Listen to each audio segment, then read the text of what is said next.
Hello everyone. I think we are live. Flav here from the Blockchain Game Alliance. Happy to have you today for today's live. Very happy to for this upcoming conversation.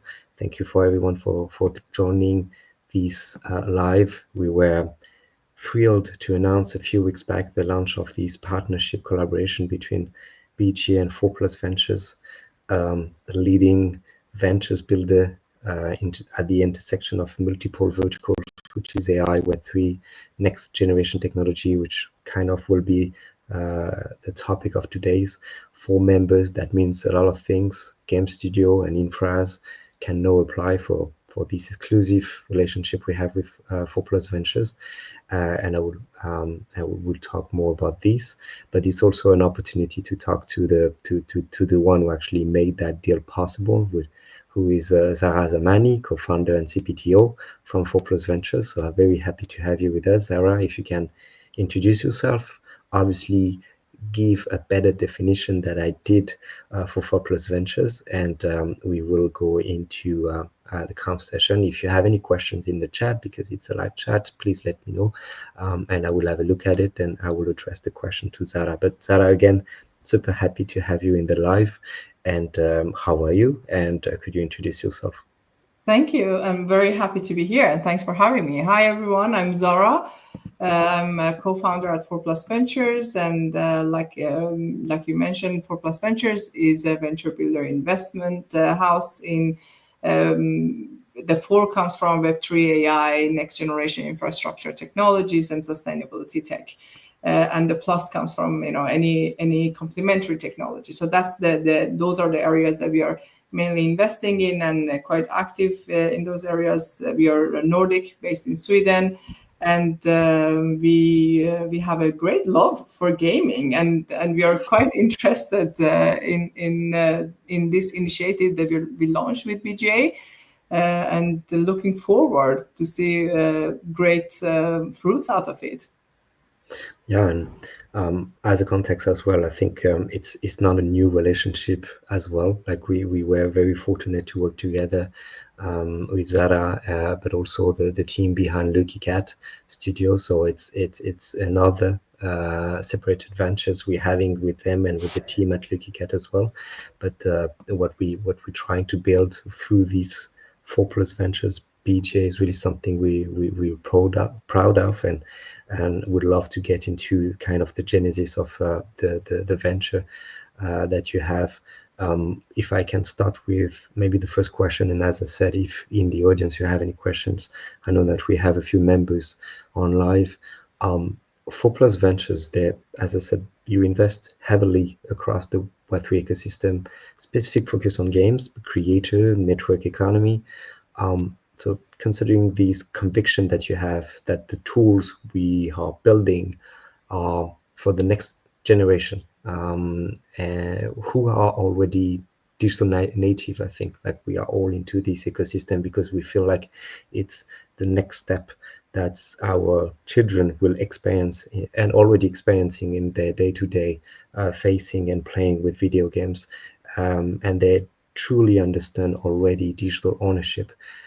Why the question will be, why is the gaming industry specifically the most critical entry point for 4+Ventures Web3 investment?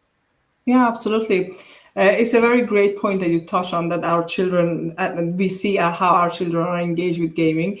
I mean, I'm not that old myself too, but I was a gamer too, and I still am.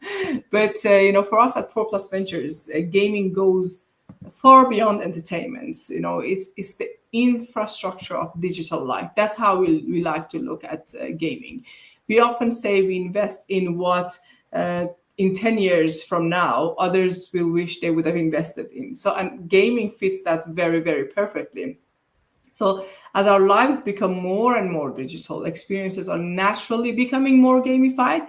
Look at how you're engaging in education today, for example, right? Mm-hmm. It's a lot more gamified than 15 years ago, 20 years ago. So because gamification makes digital life more engaging, more rewarding, and more meaningful. So gaming is where digital ownership, community, and creativity, they come and meet each other. right?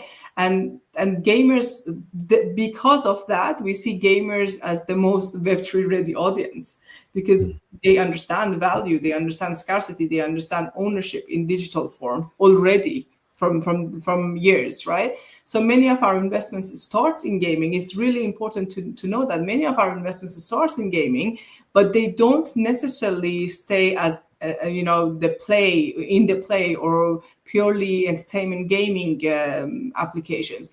They often evolve into DeFi or even real world asset tokenizations or creator driven ecosystems. So gaming makes these products more engaging and sticky, but the underlying infrastructure makes them scalable, right? So for us, gaming isn't just the play, it's the front door to mass adoption of Web3 and the digital economy. And that's why we're really interested in it. Yeah, you mentioned a few companies you were involved in, and exactly what you said, like you prepared yourself with the next generation of consumer based on their ability to understand digital ownership and everything. And to prepare this, you were involved into infrastructure as well. Like a good example is one of the members we have, PixelPie, as they are making it easier for any kind of entrepreneurs in the gaming sector to innovate in a very, very challenging space. So can you talk a little bit about that? Because there is a strong link with regulation and how they kind of help those games. Yeah, absolutely. I mean, being involved in Web3 and Web3 gaming specifically for years, we understood that regulation, being compliant is extremely important for the studios, right?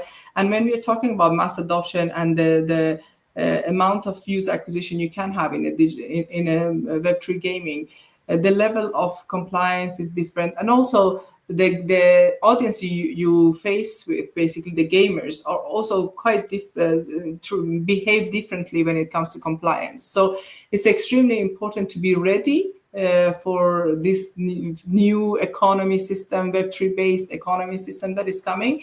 And just like you said, the way we invest or strategically is that to make sure that we cover the gameplay, the interface, the application side, the consumer side, but also we cover the infrastructure and we cover the compliance layer. So I would say in the very infra layer, we have another portfolio company, Takibi, that is basically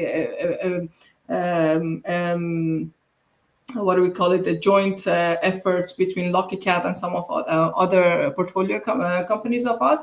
But that's like purely preparing the technical infrastructure for the next generation of games. We don't like to call it next generation of Web3 games, no, next generation of games, because what I believe is in a few years, we're not going to call it Web3 gaming anymore. This is just going to be gaming, right? And then, of course, we have PixelPie as a compliance layer, because this is extremely important that we, as when we scale in innovation and we engage with users and citizens, that we can also protect them, that we make sure that every user is protected and every user is aware of their rights. So investing in PixelPie and onboarding PixelPie to our portfolio was a very, very critical move for us. And then, of course, on top of that, we have all of the application layers, the games, the titles. In Lucky Cat alone that you just mentioned, we have 65 game titles, right? And then we have Flagmate, a great, another great studio building strategy games that are evolving to DeFi ecosystems. We have Neokey with digital life services. So there's multiple of them, but the way we strategically invest is that we cover the infra layer, compliance layer, and the application layer all. Yeah, and so when we decided on the roadmap for the kickstarting this new collaboration, you immediately thought of the idea of giving more context about what is 4+Ventures, who is behind, have a clear definition about the ventures, but also what you're looking for as a VC as well. And that's why you suggested very immediately to have this conversation, which should be based on what are you looking for as a VC, which is, in my opinion, very insightful and beneficial for the members who wonder, should I apply? And they should, obviously. So based on that, 4+Ventures invest heavily across Web3, AI, sustainability, tech, gaming, as you said, infra. So question will be when you evaluate a pitch, what specific combination or synergies between two or more of these technologies present the most compelling investment opportunity for 4+Ventures right now, and why? Yeah. Um, what I would say, what at the moment excites us the most is really intersection of AI and Web3 together, right? And specifically in gaming, of course, we are really, really interested in that. So, and why is that? Is because we think AI accelerates creation. It Mhm. allows the studios and indie developers to build faster, test faster, and create personalized experiences. Whereas then Web3 gives that creative output structure, value, and ownership, right? So when AI enhances creativity, velocity, and Web3 then locks in the value and ownership, that's where the magic happens. That's what really excites us. And then you get living, evolving games that are both scalable, but also they're community driven. They're scalable because of the power of AI. They're community driven because of the ownership and the value and distribution that the Web3 gives them. And when of course that means much more automated production lines and much more efficiency and much more sustainable development, but also in a way it helps us end up with ecosystems that they grow sustainably, not just during the hype cycles. They're not just sexy during the hype cycles. They're growing really in a sustainable fashion. And that's the sweet spot for us. So projects that blend AI for creation and Web3 for ownership and alignment, and then of course sustainability for endurance, that they have sustainable economy systems. I would say because that's what we believe is the formula for the next generation of digital economy. That's interesting, and that's what we see also in the BGA, like the how Web3 and AI fit within gaming. Obviously, AI and gaming is a long-term relationship we see for the past years as well, and it's more and more present as well. Needs some visibility and transparency, obviously, as blockchain needed these as well. But you said it yourself, like it's kind of AI speed up a little bit the go-to-market time. So what level of active involvement your team um, um, let me rephrase a little bit. What level of active involvement can a portfolio company you expect from your team you could help? How could you help to accelerate these go-to-market time based on your relationship with this portfolio company? Yeah, of course. We've been in this industry for quite some time. Like yourself mentioned, our relationship or this is not initiative is not just the first or the new initiative that we just came up with. We know each other for a long time. We've worked in many different projects together. So we've been in the industry for some time, and we see our role just as much. The role that we have is way beyond providing just capital, right? We're builders, we're connectors, and our role is to remove friction so the founders can move faster and smarter. Of course, we have the hands-on experience. We are quite hands-on in early phases in our investment. We have a team of more than 70 experts in many different areas, in product development, product design, and game design, and gameplay, economy design, tokenomics, and all of that.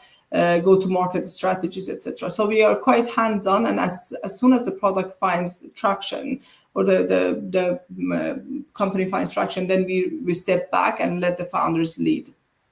So I would say and then of course we have our network, right? We have a network of publishers, studios, and infrastructure providers, and other funds to help them get traction and the distribution quite early. And I would say so.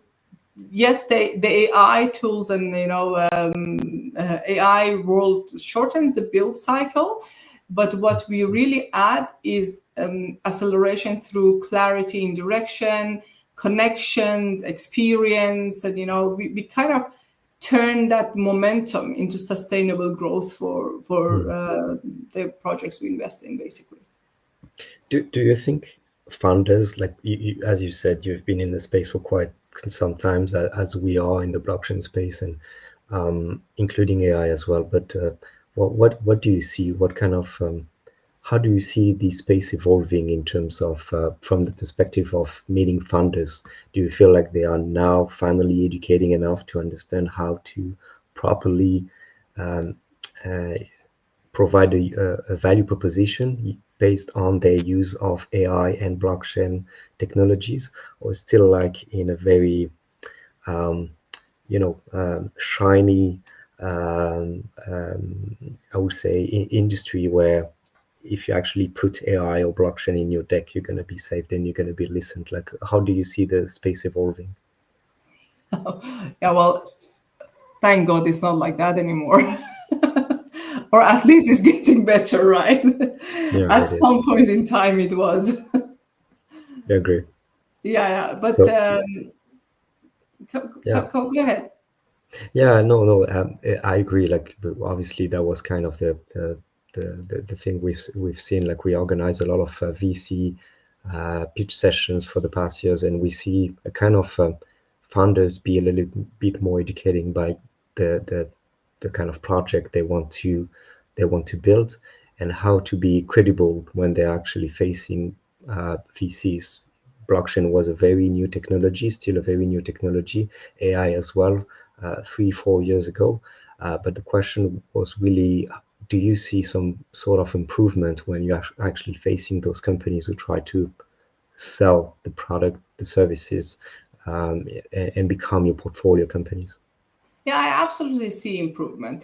I can't complain that this is still the same as it was in the past. Like, and that improvement is not just because founders are now getting smarter or better. It's also because the technology is improving, right? So Mm-hmm. at some point in time, like if you probably listen to what I used to say 10 years ago, you would say, okay, well, she got a lot smarter now, right? Yeah, because the technology got a lot smarter, right? So Sure. yeah, I mean, but I still see quite a lot of founders that that just by throwing ChatGPT or Midjourney into their workflow, they call themselves AI powered. Mm-hmm. It's not a strategy; it's just a decoration. You just decorated your product with AI. It's not AI powered, right? So I see quite a lot of that still. But I would say what I've seen in the industry is definitely a pattern that the founders are more mature. They understand that they have to build a business. Then it's not about surfing on hype cycles, or making just a 1 month business. No, you have to make a sustainable business. So you need to have a business model, and and if you're using a tool, whether it's AI or blockchain or whatsoever technology, or a tool built on any of these technologies, then you can't just throw it into your product. You really need to use it deeply and intentionally. You need to have a strategy for it. We have to integrate it into to truly reduce your production time, your better make your automation better, or make your personalized player experiences. So if I see a project, when we get quite a lot of applications naturally, right? So when I look at the products or what they've built, if I see their AI or blockchain stack if I see it's invisible, that's good for me. I like it to Mm. be embedded, not advertised. You know what I mean? Like, I like the tools, the technology, blockchain, AI to be embedded into what they're building, not just advertised as decoration of what they're building. So that's when I know that, okay, this founder knows what they're doing. They're building a business, and of course they're using the right tools here. That's a clear signal for me.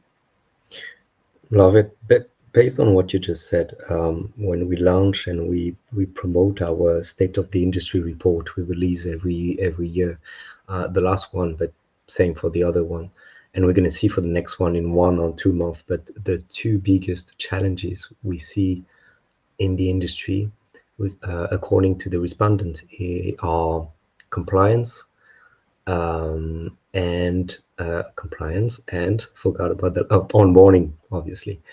So exactly what you said. What do you think about these two challenges? Do you feel like we kind of in a situation where we can overcome them, or it's easier to overcome those challenges, or where are we right now? And maybe that's why you're actually investing into those companies. Oh, thank you. That's exactly why we're investing in Takibi and PixelPie, right? Because we very much agree with the challenges.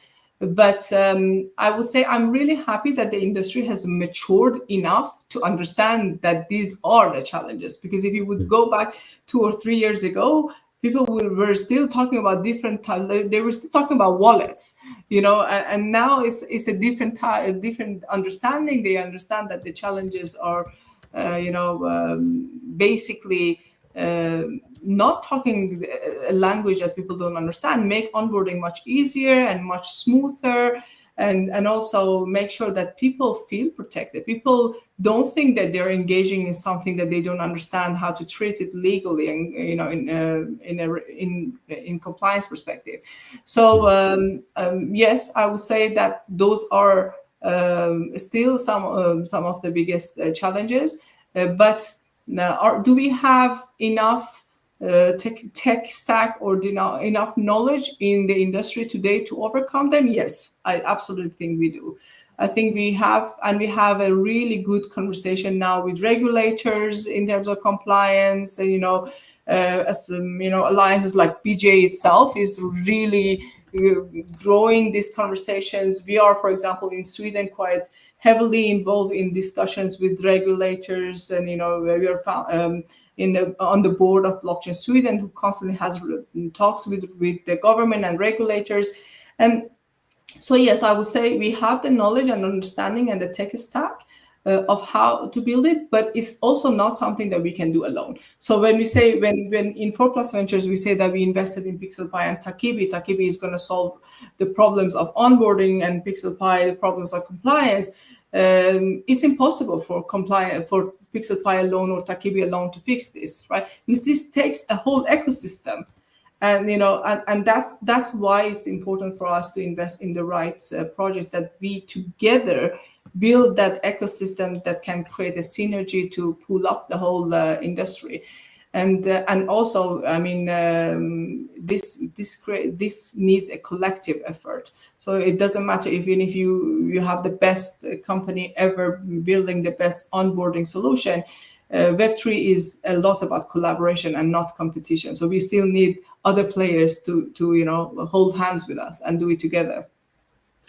I love that because it helps me to talk about the two relationship we have with PixelPie and Takibi. PixelPie, where we're going to have a workshop no later than tomorrow, actually, with Morten, to talk about that and the kind of value we could bring to the members of the BGA in terms of education, but also with the great product they have to make it easier for every game companies to use it and to experience how helpful it could be. So that's one. And for Takibi, obviously working to supercharge the gaming ecosystem you're building. So very proud of it, and exactly what you said, like community should help and support. So, and based on that too, you said very well involved in Nordic region, not just because of the fact that you're based in Sweden, but also involved with association like Nordic Blockchain Association. Well, what's happening there? Like, if you have to define two questions actually, how could you define the ecosystem there in terms of innovation? Let's not just focus on blockchain, and why this is important for you, 4+Ventures, to identify yourself as a supporter, first supporter about this region. Yeah. Of course, as someone who's been building and working in this region, I have had my what do we call it, love-hate relationship with the region. Because it you always challenge, like, are we innovative enough, are we build, of course, when we talk about Nordic region, we talk about an extremely digitalized region, right? So it's I would say really ahead of most of the world in terms of uh, digital infrastructure, right? And that probably makes it a little bit more difficult for Web3 to grow, because a lot of what Web3 would provide to less digitalized societies, Web2 has already offered in Nordic region, right? So then, of course, when Web3 wants to penetrate or grow in this region, it has to purely go to the philosophy side of it, which is the democratization, decentralization, transparency side of it, right? Than the technical advantages purely, right? So, and that then makes everything that comes out of Nordic extremely innovative, and that's what I really love about Nordic, right? I always say, like, there is a big difference between the applications we get from Nordic and the rest of the world, Oh, right? really? It's like when you talk to Nordic applicants, uh, they are probably a decade ahead. They're solving problems that the rest of the world hasn't faced yet, right? So, and that's probably the beauty of being in Nordic, because then you can really invest in what's coming next, right? Yeah. And that's really amazing. On the other hand, we have really challenging with a skeptical culture towards a lot of such innovations, but also I would say in terms of investment scene is slower and more skeptical as well, and a little bit more difficult, less risk appetite compared to American market, for example, Mm. right? And also regulations is a bit more strict in terms of regulatory relationships, etc. But I'm not saying that because I'm based in Nordic. I mean, and of course, Nordic countries, including Sweden, always comes at the top of the innovation index list. But it's literally like that. We see a whole different perspective, or like different level of innovation when in not all, but in many of the Nordic applications that we get. So that's what we really love about it. Love it too, because we know that not we tried, but we really wanted to be a little bit more involved into what's happening in the Nordic region. So we're very fortunate to be invited. Yasmina, our co-president, was there as well for a blockchain event. So just to see what's happening in terms of regulation, in terms of technology, and through these partnership, it's also for us, the BJ, to be aware of what's happening and how we could provide value from our ecosystem to this specific region too. So we have a lot to learn about what's happening there, and we really rely on you for that. So as a last question, so again, as I said at the beginning, these collaborations start with the opportunity for members to apply. So we have a very easy pipeline between the 4+Ventures team and the BGA team. The application process is open to everyone. Every BGA members should know about it, because we communicated a lot about it. But still, if you are not, you just come to me. What are your expectations from the game studios, game infrastructure will be applying from the BGA? Do you have anything you expect to see? Yeah.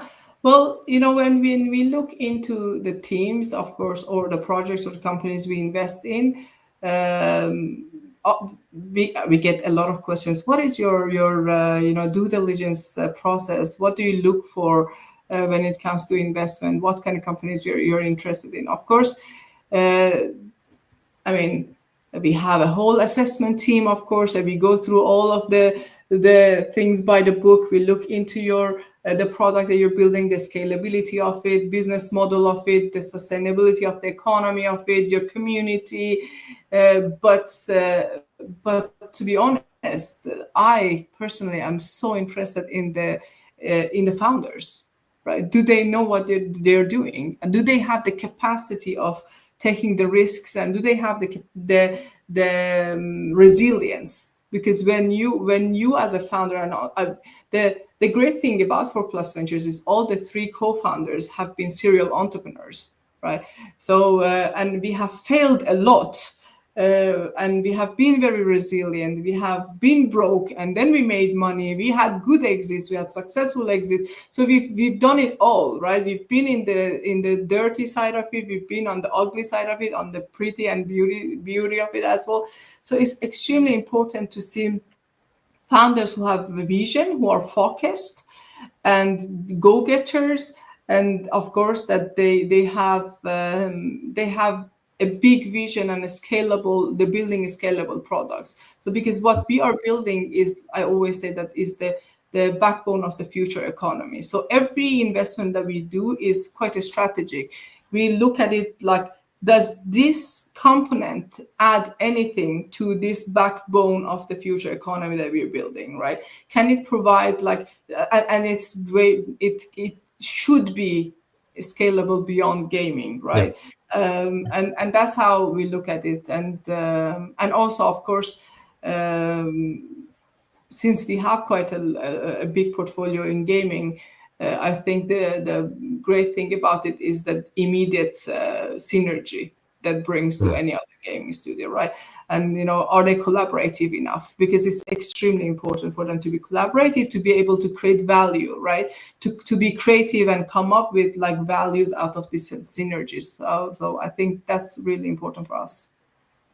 Yeah, it sounds like, and I don't want to compare you, it's going to be the last thing I want to, but when you talk about this, it sounds a lot that like the ethos of Yatsu when he's talking about the investment he's making through Animoca Brands, talking about the network effect he's trying to build. So not saying there is any comparison between the two, but just No, but I mean, things about, I'm humbled to be compared with him. He's one of the people I actually very actively follow in this industry, so I yeah. really like what they're doing too.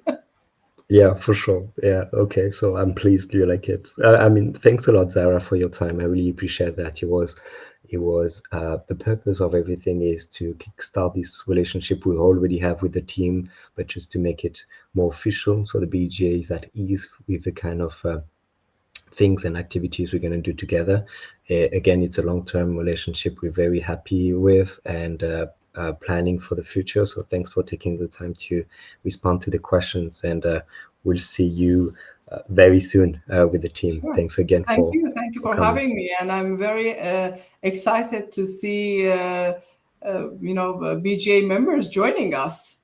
Yeah, agree. Yeah, agree. And again, you have, I think, a window for any BJ members to fill the form. So I think you have a little bit less than 14 days before we close the application. So I'm going to communicate through this live. I'm going to share. I'm going to communicate again with the form link, so you can make sure to respect the deadline, guys. That's all. So thanks again, Sarah, for your time, and wish you a very good end of the day. Thank you. Likewise. Bye bye. Bye. Bye-bye.